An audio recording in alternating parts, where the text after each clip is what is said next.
Hey everybody, it's Missy again. Thanks for joining me today. I'm here with a new layout for the Hip Kit Club, and I'm using the 2018 April kits. And my layout today is inspired by this gorgeous mood board that design team member Jill created. And I'm going to use all the colors. I was also inspired by the stitching and those wonky scalloped border shapes over on the bottom right.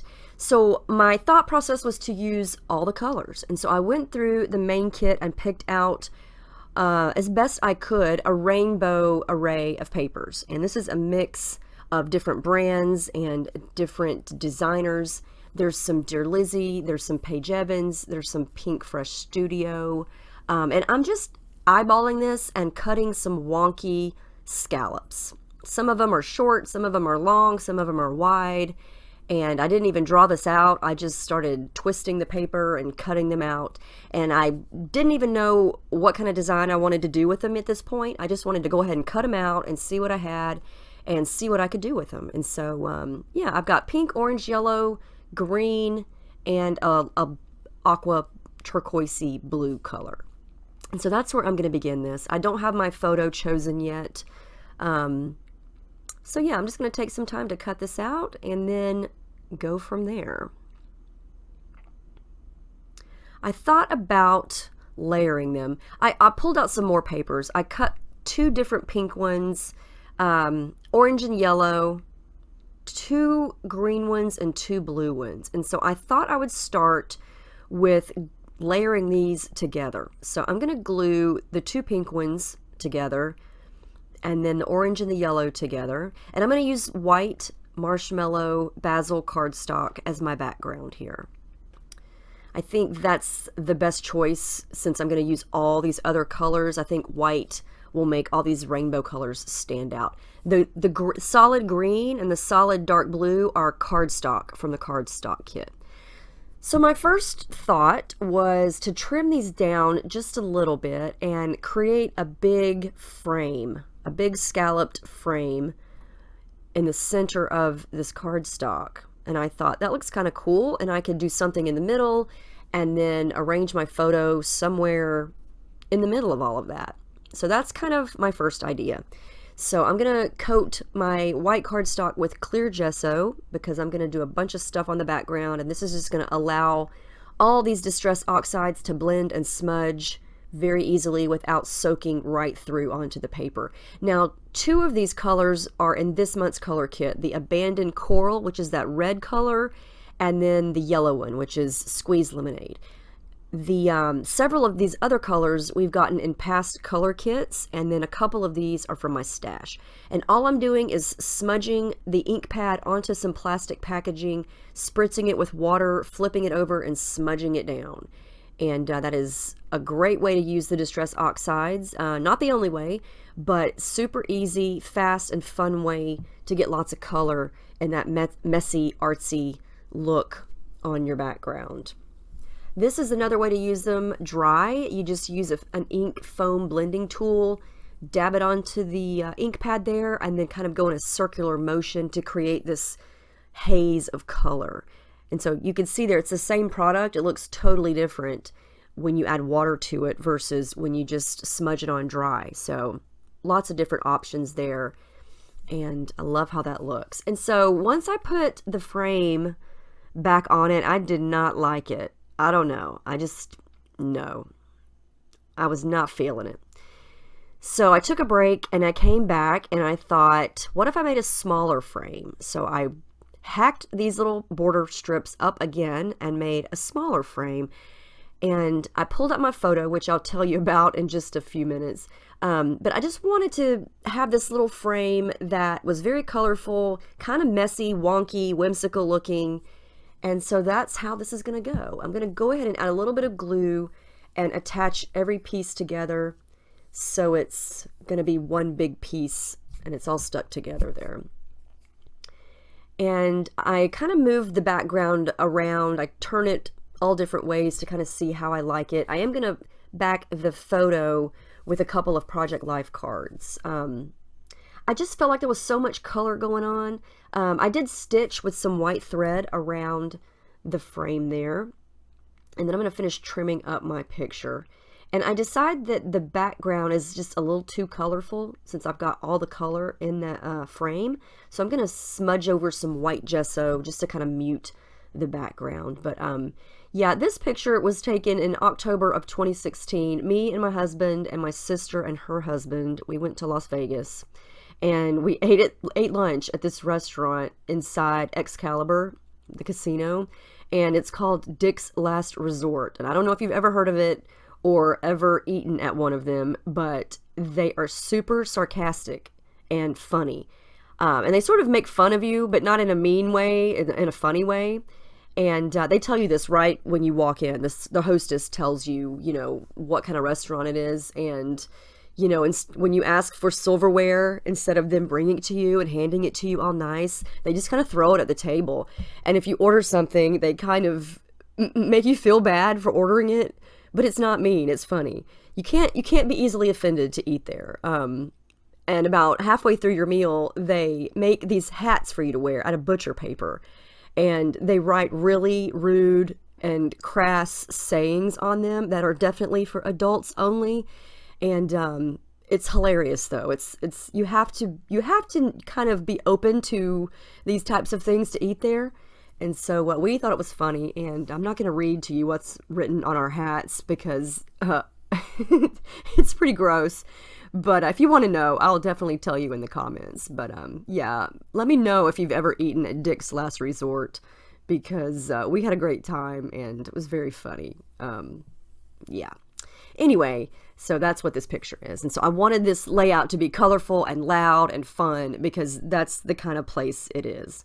And so I'm adding some thread. I pulled out all the colors and I'm mixing and matching a couple of different colors. I'm mixing a golden yellow and a bright yellow, and then some green. I've got like a lime green and then that Kelly green color, and just adding more color and texture to the background. I haven't glued anything down yet.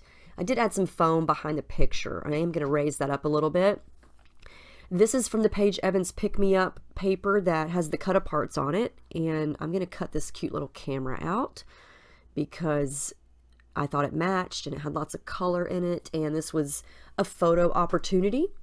And then what I love about a lot of the embellishments this month were just everyday type of sayings that aren't necessarily hello and love you and lovely. They're very unique. Like the gray speech bubble at the top says, "Whose idea was this anyway?" And that is perfect for this picture and this layout. There are also a couple of little round speech bubble die cuts from the Pick Me Up collection that say LOL and haha. And then this little puffy sticker here from Pink Fresh Studio says, "This makes me smile." That black piece that's chipboard, it says, "Can't handle this." And that can be used in so many things. And I meant I couldn't handle this because it was so funny. Like, we never stopped laughing. Everybody around us, everybody in the restaurant has these hats on at some point, and everybody's hat says something crude. And so everybody's looking at everybody else's hat to read what they say.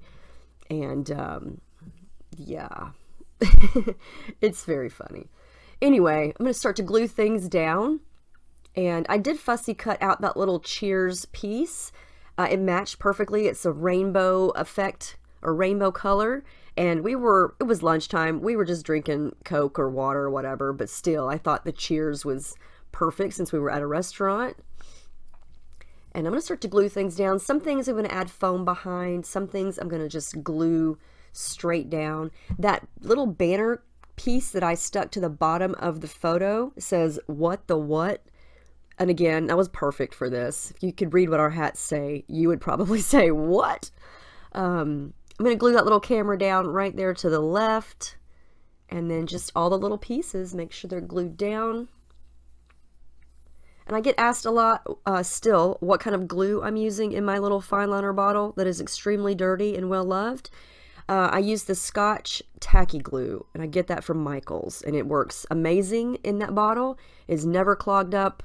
I never have problems with it. You can see how that bottle looks. I've used it for years now, and it's great. These are from the Chamel Alphabet sticker notebook pack, And again, rainbow matches perfectly. My title is going to be Sense of Humor Required, and I'm going to create sense of using those rainbow stickers, and then I'm going to use the exclusive alphas for the rest of my title, and these are white puffy stickers, but I don't want them to be white, I want them to be black, and so I'm simply going to use a brush and some black acrylic paint and just paint right on top of them. And I wait for them to dry and give them another coat just to make sure, because the puffy stickers are slick, and so I wanted at least 2 coats of paint. But this is really easy to do. You could customize this with any color. You could even color these with a Sharpie. And here's where I had an epiphany. I decided to do lots of stitching. There's a lot of stitching on the mood board, and so I just did a rainbow design of straight, messy, back and forth stitching down at the bottom, and it's kind of crooked, but I don't even care because I love the color and the texture that that created. And yeah, I was very excited how that turned out. Yeah, so I'm going to go ahead and start to glue down, or not glue down, but try to get all the little bits and pieces out of the R's and the E's and the O's. And then I do add some glue behind all of those stickers, or thickers. Well, not thickers, puffy stickers. And yeah, I'm just going to spell out humor required, because you definitely, if you're offended easily by crude jokes or things like that, then this is probably not your type of restaurant. But yeah, so that was my title. And then I decided I needed something on the left, and so I've done this in recent layouts where I just glue a piece of paper to the back, leave some room, and then rip off a piece of the cardstock in the front and ruffle up the edges, and that way I know it's still 12 by 12 and I don't have to eyeball it or measure. I know exactly how big it is. And then I thought, what about all these leftover border pieces? I'm going to stick them over here on the side. This is totally random. I don't even know. I just thought it looked cool. I didn't want to waste all of that color. So I thought, I'm just going to kind of layer them in, and I love how that looks. It just brings all the color over to the left. I attached all that with some black thread through my sewing machine. And then I thought I wanted to kind of add a little bit of pop of color, or make it a pop. So I'm going to smudge some white gesso underneath, just underneath the colors here. So it's going to pop against that busy spotted background and not blend in and be too busy over there. So I just keep doing a couple coats of gesso with my finger, and you can see how that kind of whited things out, but it also makes the scallops pop. These are the Chamel, what are those things called? Enamel dots, and they're glittery and they're rainbow, so they match perfectly. I just added a touch of that underneath there, and then I didn't have anywhere to put my journaling, and I definitely wanted to write about this, so I just kind of did a wonky vertical line up that little stitch area. And then the last thing I did is add some black splatters, and I did add the date. But I love this page. It was so much fun. I keep laughing every time I think of this memory because it was hilarious. But yeah, I love all the colors. That mood board definitely inspired this. Definitely check it out and create something. I hope it inspires you. Jill did a great job putting it together. And make sure you upload your projects to the forum so we could see it. So I hope you guys enjoyed this. Let me know if you have any questions about the kits or the techniques or our crazy hats, anything at all. And I'll see y'all in the next video. I hope you have a great week. Thanks for watching, and I'll see you next time.